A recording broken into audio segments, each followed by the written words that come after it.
మేము ముఖ్యమంత్రి గారి యొక్క అభివృద్ధిని చూసి 23 మందిని ఇక్కడ జయరామయ్య గారు కూడా ఈ జిల్లా బస్సు నాతో పాటు బయటకు వస్తే మమ్మలను హీనాతీనంగా మాట్లాడడం, చివరికి మమ్మలను బజారులో పందుల మాదిరి కొన్నారని ప్రకటించడం.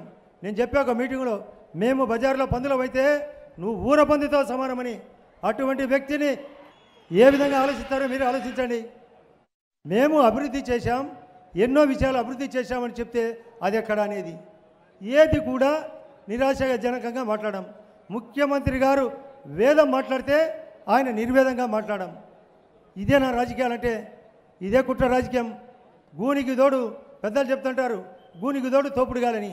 బీజేపీ వాళ్ళు ముందుగానే గూని పెట్టుకొని ఉంటే వీళ్ళిద్దరు తోపుడుగాలి మాదిరి తయారై, ఒకవైపు పవన్ కళ్యాణ్ గారు, ఒకవైపు వైఎస్ జగన్ బోలబడి రాజకీయాల్లో బోలబడడం తప్ప మీకు మరొకటి రాదు. జిల్లా వాసులు బుద్ధి చెప్పేదానికి రెడీగా ఉన్నారు.